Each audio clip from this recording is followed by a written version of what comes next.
Assalamualaikum warahmatullahi wabarakatuh. Perkenalkan, saya Firmansyah, mahasiswa RPL Mekatronika 2023. Pada kesempatan kali ini saya akan mencoba untuk menjelaskan sebuah program klasifikasi dataset MNIST yang berupa tulisan tangan, di mana ini saya sudah mencoba membuat programnya dengan menggunakan beberapa library, di mana klasifikasi ini dia akan menggunakan sebuah hook feature yang akan berkombinasi dengan classifier model support vector machine ataupun SVM.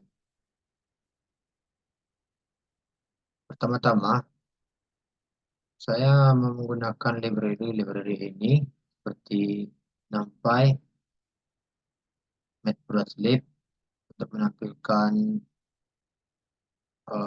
image-nya, scikit-learn, model selection, yang di sini saya mengambil train test split, di mana train test split ini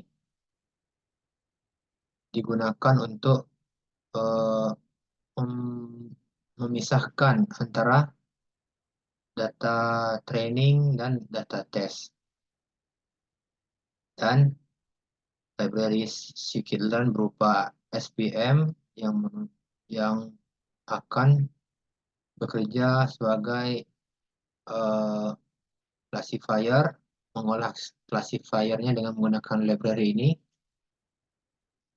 Selanjutnya ada library scikit-learn, metric import, confusion metric, akurasi, dan precision. Setelah itu ada scikit-learn yang berupa datasheet untuk mengimpor data MNIST itu sendiri dari bunch-bunch yang ada, dengan mengimpor modul fetch OpenML. Terakhir ada library scikit-image.feature, di mana library ini untuk mengekstraksi hook feature yang ada di dalam library scikit-image. Pertama-tama, saya melakukan proses load dataset MNIST dengan menggunakan sintak ini. Jika pada Jupyter Notebook, biasanya kita melakukannya dengan mengarahkannya ke directory, tapi di sini juga bisa dilakukan dengan cara tersebut, tapi di sini saya lebih memilih untuk menggunakan metode seperti ini. Selanjutnya, dilakukanlah split dataset antara training dan testing dataset, ataupun pemisahan data antara data-data yang merupakan data training dan data yang menjadi data test untuk program yang kita buat. Dari sintaks yang berupa pemisahan tersebut dituliskan ataupun dimasukkan sebuah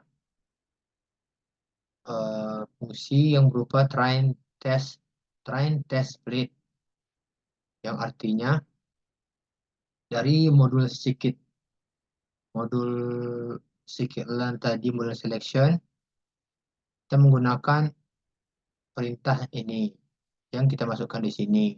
Nah, dan yang ingin kita pisahkan di sini ialah image dan labels, di mana image dan labels ini sudah kita buat di atas keterangannya berupa dataset training dan dataset test. Setelah itu, test size. Di sini test size ini menunjukkan 0,2, di mana artinya 0,2 ini sama dengan 80% dari data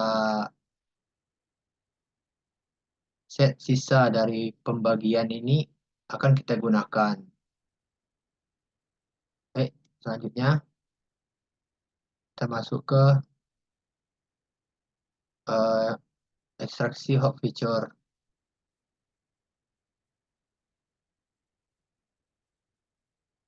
Di ekstraksi hot feature di sini,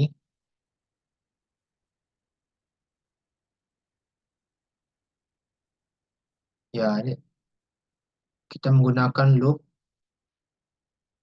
dengan bentuk seperti ini.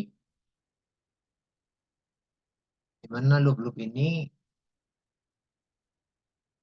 eh, pertama kita lakukan perubahan bentuk dari image image yang ada menjadi metrik 28 kali 28 dan mendefinisikan feature dan home image-nya yang berorientasi 8 dengan pixel per selnya 4,4 dan sel per bloknya 1,1.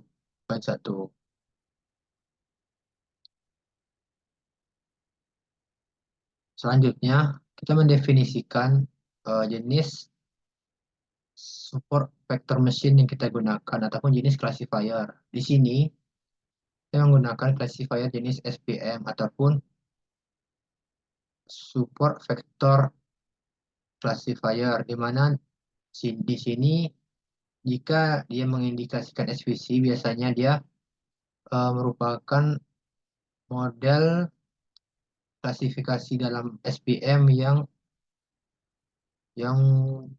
cara kerjanya menggunakan metode one versus one ataupun OVO. Nah, selanjutnya kita menyesuaikan classifier dengan data-data dari hog yang telah diekstraksi dengan data Y yang sudah di training. Setelah itu,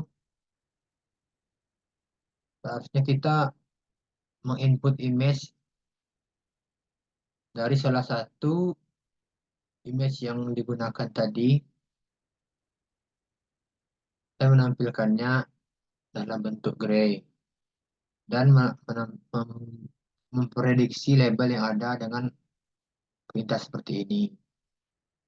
Untuk nilai prediksinya itu sendiri, kita memprediksinya dengan menggunakan perumusan seperti ini ataupun bentuk sintas seperti ini. Berikutnya dengan evaluasi performa seperti confusion metric, akurasi, dan precision.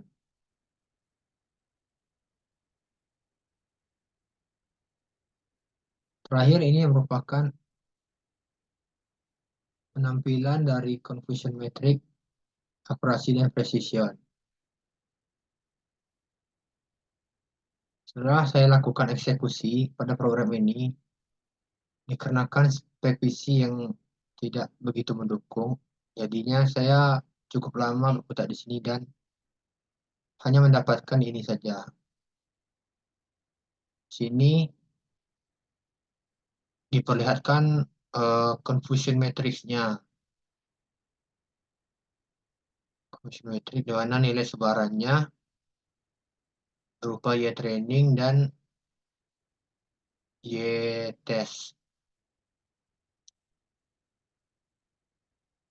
Dan akurasinya ada di angka 0,9854. Begitupun dengan presisinya yang tidak jauh berbeda.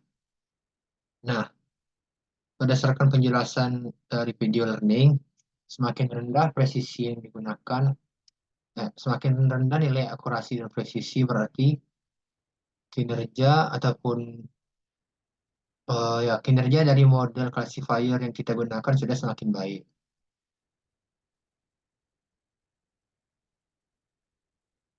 Ya,